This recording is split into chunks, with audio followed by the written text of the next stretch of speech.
Hi there. Welcome to Empowerment Squared's Hamilton Education Law Program. My name is Alex Baddick, and I'll be presenting on attendance rights this school year. What we're going to be looking at is how times are incredibly difficult for a lot of families across Ontario, particularly those in the Hamilton community. Attendance, therefore, looks a little bit different and has a lot more struggle in terms of trying to figure out what the rules are around that.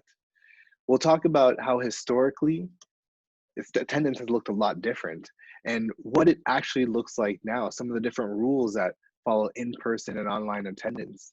We'll talk about some of the school's responsibilities when it comes to these different forms of attendance and follow up with some questions that are relevant to those different forms of attendance this year. So like I said, attendance looks a lot different this school year, but historically, it's always followed the same kinds of principles that are found in the Ontario Education Act. What the Education Act says when it comes to attendance is that resident pupils have a right to attend school without paying a fee. Now, a resident pupil, for the purpose of the Education Act, requires you to be two things. The first is living in Ontario, meaning your status is not one of a visitor, and you must be attending a school or in the school district that you live in. So a guardian or anyone who has lawful custody of the child, and that includes the CAS, would live in this area, which will give that entitlement of that child to to attending that school. So note that schools in Ontario are located in specific school board districts. Now, when I say when the Education Act says you have a right to attend a school, it's a school that's in the school board that you attend. So if you're in school board A and there's school board B that kind of overlaps with the same boundaries as school board A, your school is a school board that you're part of. If I'm closer to this school right here, and it's in school board A, but school board B has a similar school that's just as close, I am enrolled in school board A. That means I'm going to go to that school. So that's a little bit confusing, but that's okay, because today's conversation is focusing on a little bit more about what the attendance actually looks like this school year. But first, we're going to talk about starting and leaving school. And again, these are just general rules around attendance that haven't changed, and that's what we've been following throughout for a while in Ontario. So starting school, kids are required to start school at age 6. Now, required is the key word here. Students in Ontario are required to be in school beginning at age 6, but that doesn't mean they can't start beforehand. Students who want to enroll in kindergarten or families who want their children to enroll in kindergarten can do so from the age of 4, where they would go into junior kindergarten. And if they enter at age 5, they would go into senior kindergarten. For students who want to leave school, or when you're legally allowed to leave school, there's two things that you would have to satisfy, one or the other. The first is you are 18. So you turn 18 and you are then able to leave school. The second is if you have achieved your high school diploma, then you are eligible to leave school. So for example, my birthday is in August. I actually graduated school before I turned 17, or before I turned 18, but I received my high school diploma before my 18th birthday, which made me eligible to leave school. So these are the general rules following attendance. You have to attend school up until you're 18. Students begin school at 6 years old. But up until this year, attendance has typically been in person. Unless you've been enrolled in some form of alternative education, alternative programming offered by your school board, you've typically had to attend the school board in the school that was assigned to you. This year, that's looking a little bit different and still a little bit fuzzy in a lot of different school boards and schools as to what this actually means for them this school year, for students this school year. But we're just going to take a very high level view of what these differences are between in-person attendance and online attendance this year. And these have been rules provided generally by the Ministry of Education. Some of these aspects of the details and in-person attendance or online attendance will vary from school board to school board and potentially even school to school. But these, what we're talking about, will be standards that are expected of each of these schools. So when it comes to in-person attendance, elementary schools typically require you to either opt in to in-person attendance or opt in to online attendance. It's typically one or the other. For secondary students, their kind of schedule looks like a hybrid of the two. Students would be scheduled to attend class in person for at least 50% of instructional days. And secondary schools in Ontario are designed by the province with open class cohorts of approximately 15 students. Now, there has been a lot of word in the news about how this number or these guidelines that were typically expected of families haven't necessarily been the case in many schools. Now, this is beyond the scope of what our conversation is about today, but the ministry has assured us that there are kind of mechanisms in place to guide schools in terms of how attendance in person will look this year.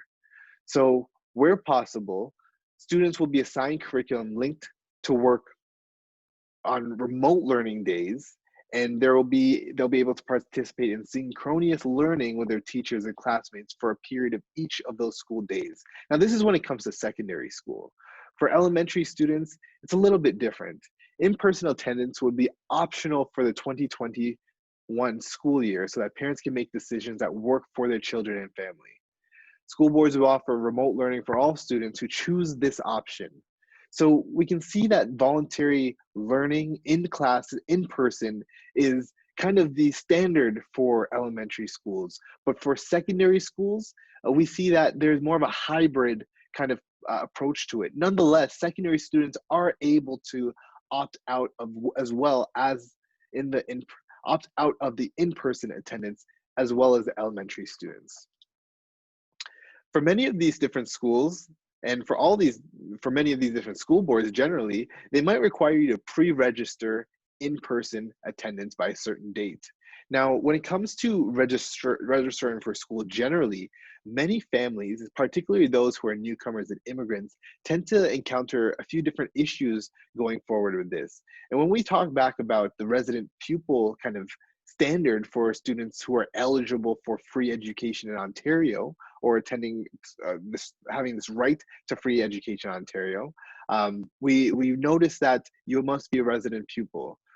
For many immigrants or newcomers, they might be caught in this kind of zone in which they're still navigating the status of their families in Canada, and they might still not be they may still be regarded as visitors by the schools.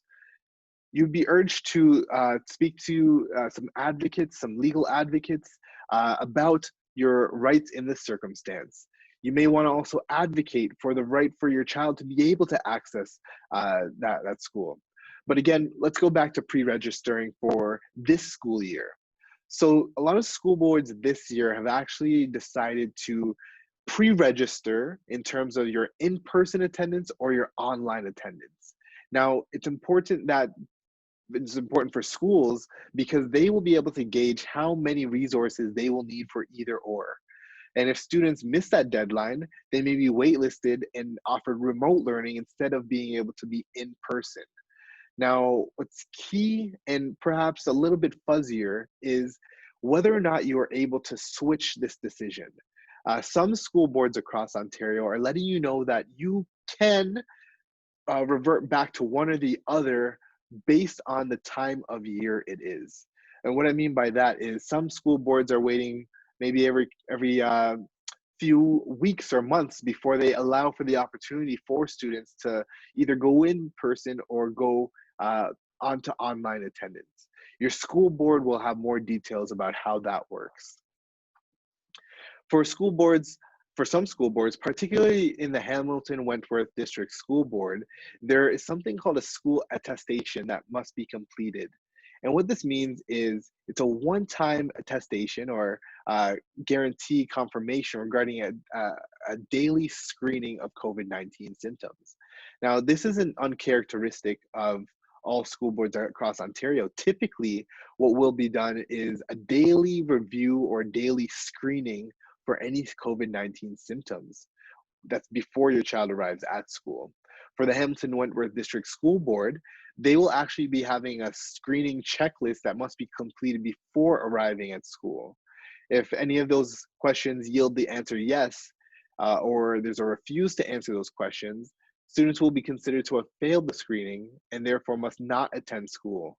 They request that public health be contacted and a family doctor for testing. So when we think about school boards this year, and when it comes to attendance rights, we notice that it looks different for a couple of reasons. There's a lot more methods being taken to identify who will be in person this school year. Certainly, there is the need to know who's going to be online as well, because they're going to figure out who's going to be in which classes. But being in person this year requires a certain level of protection and precautions that are going to be made. Thus, we have the daily screening that will be conducted throughout all school boards on a day-to-day basis to ensure students are hopefully not walking in symptomatic. Now, when it comes to online attendance, we see something quite new in Ontario's education system. This idea of remote learning has become kind of a mass project or a mass experience for many students across Ontario. And what this has done is it has forced the Ministry of Education, the government, to actually create parameters, policies to kind of guide school boards for this consistent form of learning across the board. And in doing so, they had to clarify the language around what remote learning or online learning entails. So a couple of definitions that we want to be aware of. Remote learning is just this idea of learning at a distance. Students and teachers or educators are no longer in a conventional classroom. And when I say conventional, like I said, in the past, we've had students typically attending classes in person. This year, classrooms could be digital if you're online. So remote learning is simply learning at a distance. Synchronous learning also is this idea that you're learning in real time. When you're in class, teachers are teaching you in real time.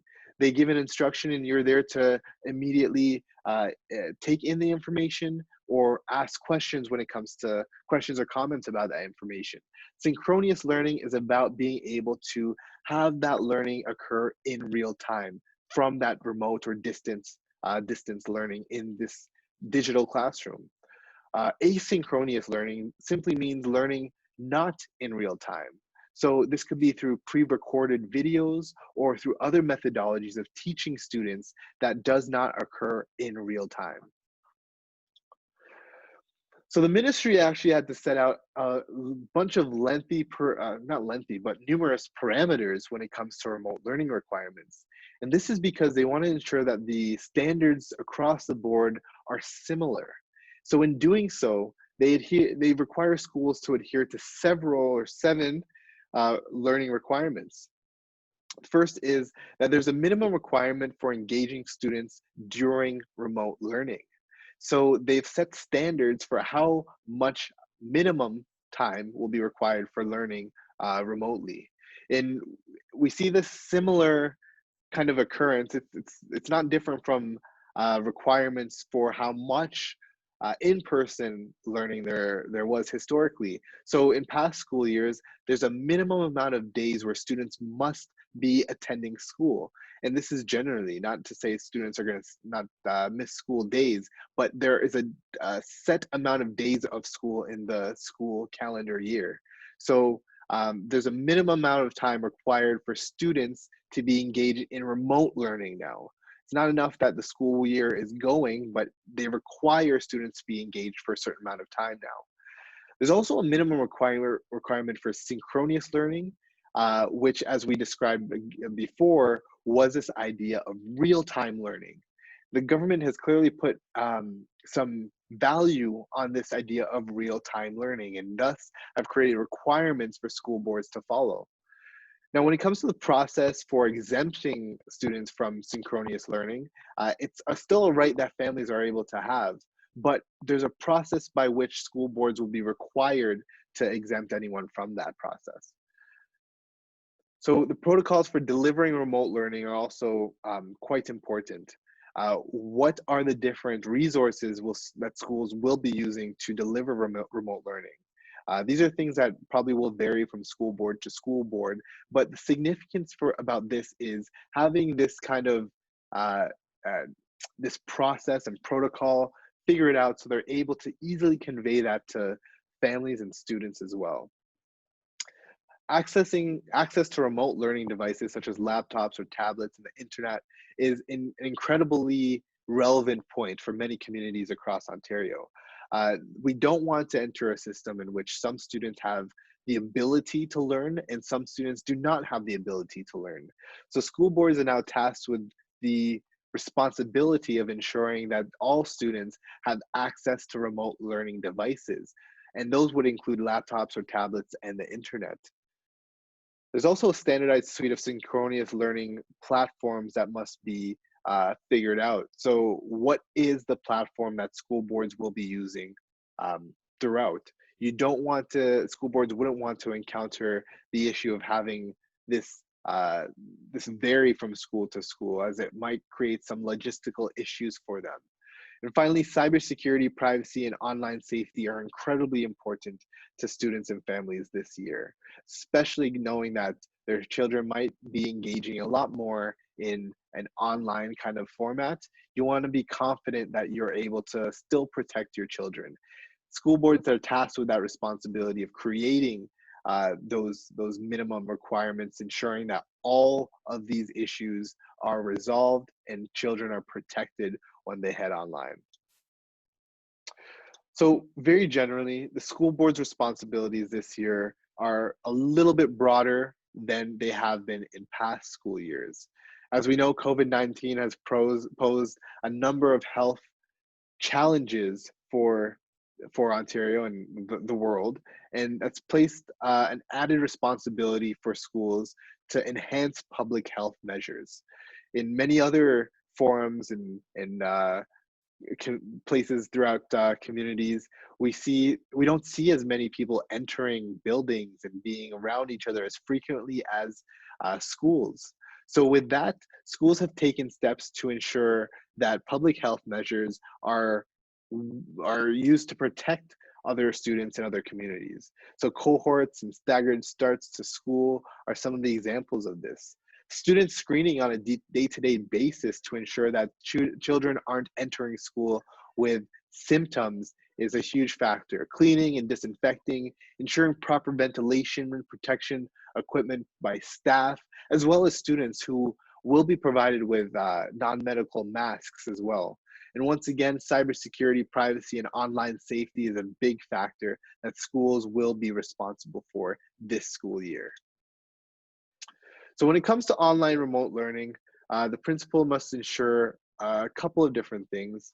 They're still required to look at attendance, register attendance, be aware of who is online. So attendance rules still are very similar this school year. You want to make sure that you're still attending school. Children are still required to attend school. The mode in which they do just looks a little bit different this year. But the expectation remains that if you're 6 years old, you are registered in school and you remain in school until you have received your high school diploma or you turn 18 years old. And these these different issues, we encounter a lot of different questions when we talk about online attendance this school year. Many families are really trying to come to grips with what is going on and how do they navigate the challenges that this school year pose. So some of those questions include, once I have decided to have my child participate in a model of learning, that means in person or remote, can I change my mind?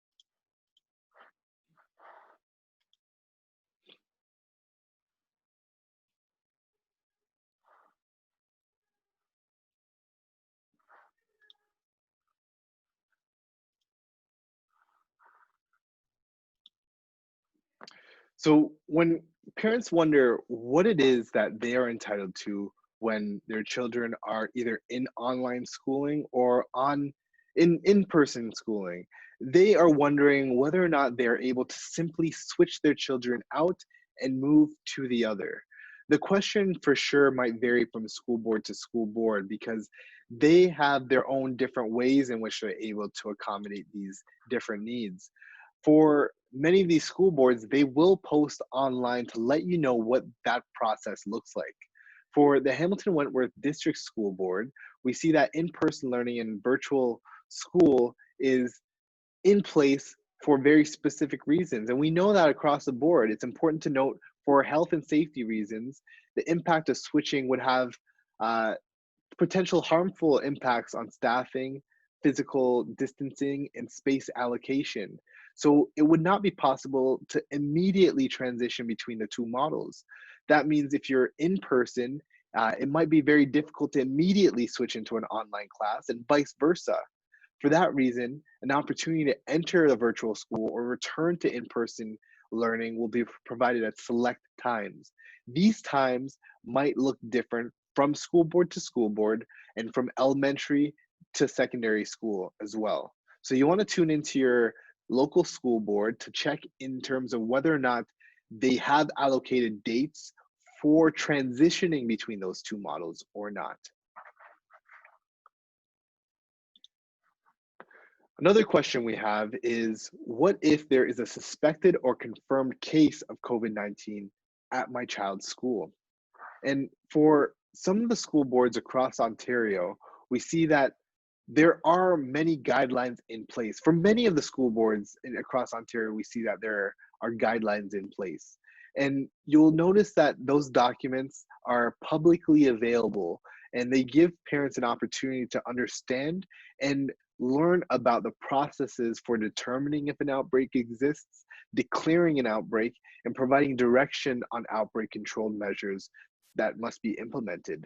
It's important to note that even if an outbreak may be declared in a school, public health will assist in determining which cohorts may be sent home or if a partial or full school closure is required based on the scope of the outbreak. So the response really will depend on the unique circumstances of each case. In the interest of privacy information provided to school communities, they would not be in a position to identify any student or staff member that did receive a positive COVID-19 test. So that wouldn't be something that parents will be obliged to receive, but it is important to understand and know the different protocols that would be in place if an outbreak were declared at your school. Our final question today is, what are schools doing to support students' well-being as they return to learning? So it's a great question about attendance combined with some of the other intangible aspects of this whole idea of returning to school. A lot of students who are returning online. That means that they might not be able to see some of their friends and other teachers who they have built valuable relationships with over the past few years. So returning to school after many months away, and in some cases still being away, will require time to address the social and emotional needs of students, as well as continue to provide ongoing support to students who need it. So all students and staff will play a role in supporting other students' mental health and well-being, building relationships and connecting, offering support and building capacity are going to help ease the transition of back to school and help the needs of their fellow students. So this is a very important question. I think it really transitions into our next discussion. And that's going to be about the trauma that has been impacted, that has impacted many students across Ontario. How do schools support that? What are the accommodations that are available and in place for students who might experience impacts on their academic success as a result of that real trauma? So join us next time in a couple of weeks to discuss what that will look like. So that's it for this week in the Hamilton Education Law Program, as we discuss the attendance rights as students return to school. We know that in-person and online learning is going to look a lot different for a lot of people this year, but there are a lot of rules in place to help guide us and make sure that this year, though it may be difficult, will be one in which we're all working together to achieve a safe and successful school year nonetheless. So until next time, have a great week, and we'll talk to each other soon. Bye.